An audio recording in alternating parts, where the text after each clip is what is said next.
Musgrove, you want to come up to the podium, please? This is in the matter of the people of the state of Michigan versus Brian Joseph Musgrove, file number 23-21461FH.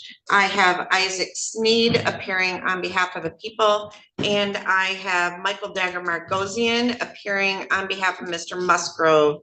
Mr. Dagger-Margosian might, oh, there he is. So, Mr. Dagger-Margosian, this is a date and time set for pre-trial in this matter. Mr. Musgrove said that he was appearing on his own behalf. I did verify he is not an attorney, and you are still the attorney of record. So, Mr. Dagger-Margosian, how do you wish to proceed? Well, Your Honor, I am aware that Mr. Musgrove wants to present information to the court. I'm happy to. Right from the jump, the stakes are laid out with brutal clarity. The judge calmly explains that these charges can stack, pushing potential prison time up to 25 years. That single statement instantly shifts this from a casual hearing to a life-altering situation. It's the kind of opening that grabs attention because you immediately understand this isn't theory, this is serious, and the consequences are very real.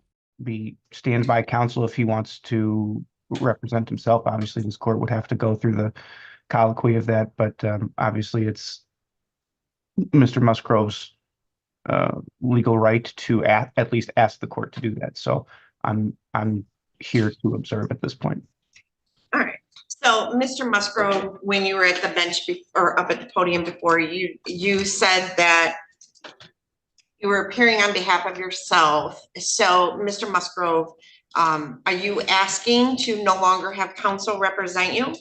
Well, what I'm understanding is that the courts is a private for-profit. So, Mr. Musgrove, I know where you're going with this, and none of that is valid. None of that is law. I'm not the all caps name. Of course, none of that is valid. None of that is law. You are standing in my courtroom. I have jurisdiction over. Here, we see the formal structure of the court come into play. But more importantly, the defendant signals he wants to represent himself.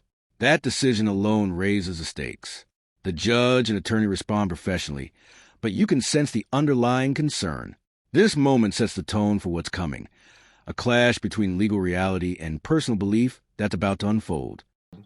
So, I tried to file paperwork with the clerk's office ahead of time so that you would have time to review it, and they denied me. I know what you're talking about. None of that is valid under the law of the state of Michigan or the Constitution of the United States of America. What do you mean it is? No. The Supreme Court says it is. What does it say it is?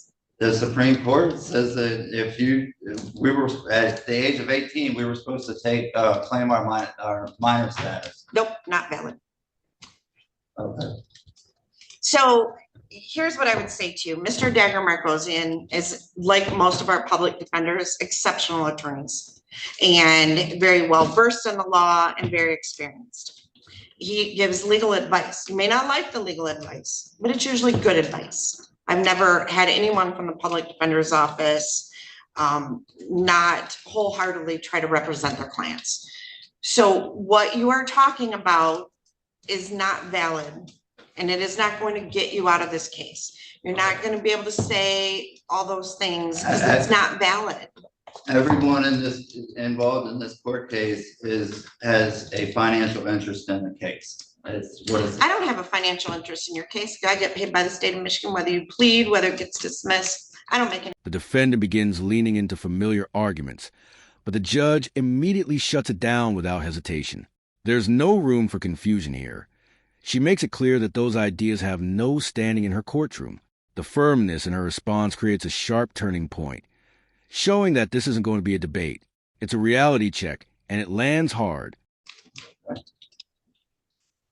We have budgets. The court system is not a profit-generating revenue. We are here to represent people so that people who are charged with crimes are protected. People who are victims of crimes are protected.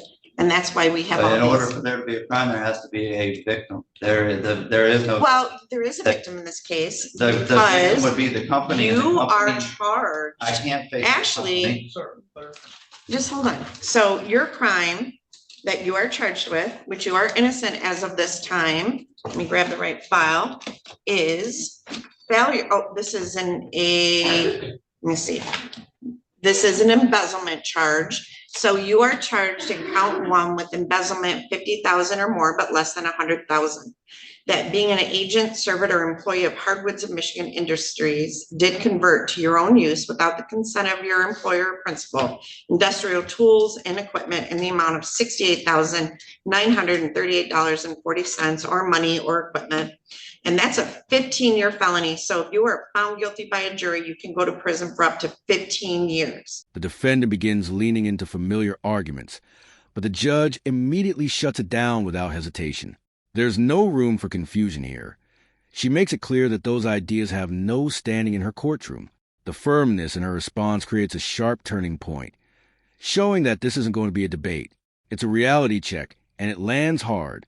In count two, with using a computer to commit a crime to facilitate the charge in count one, that carries a maximum penalty of up to 10 years in prison. And the way the statute is set up, I can actually stack those possibly. So you potentially could be looking at up to 25 years in prison. So the victim that's alleged in this would be that business. Right, and I can't face that accuser because that business can't get on the stand for me to ask questions. And a third party. But their can't stand representative it. can. Yes, they can. Yes, They they can? can. Yes, they Okay. can. The judge reinforces the credibility of the public defender, emphasizing experience and real legal knowledge. Meanwhile, the defendant continues to push arguments that simply don't hold up. This moment is powerful because it highlights the gap between professional legal guidance and personal misconceptions.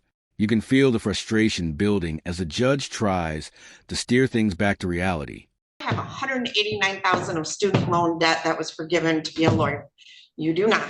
And Mr. Dagger Margosian, Mr. Isaac Sneed, all of the attorneys here went to law school to know the law, and their job is to advise you of the law.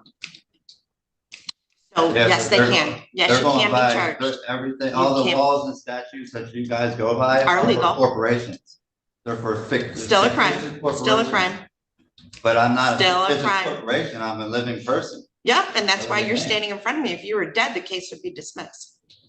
Yeah, the all caps name is that. That means nothing. That's not valid. It's Okay. not legal.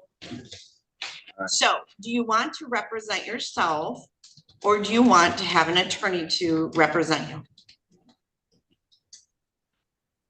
I need some time to think. Okay, so I'm gonna set this for another pretrial on March 20th at 8:30 in the morning. And Ms. Adams, could I get a notice of hearing for Mr. Musgrove? The judge lays out the actual charges in detail, embezzlement and computer-related crimes, with precise figures and consequences.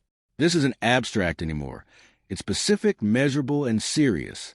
When she explains the possibility of stacking sentences up to 25 years, it hits like a hammer. This is the peak moment where the true weight of the situation becomes impossible to ignore.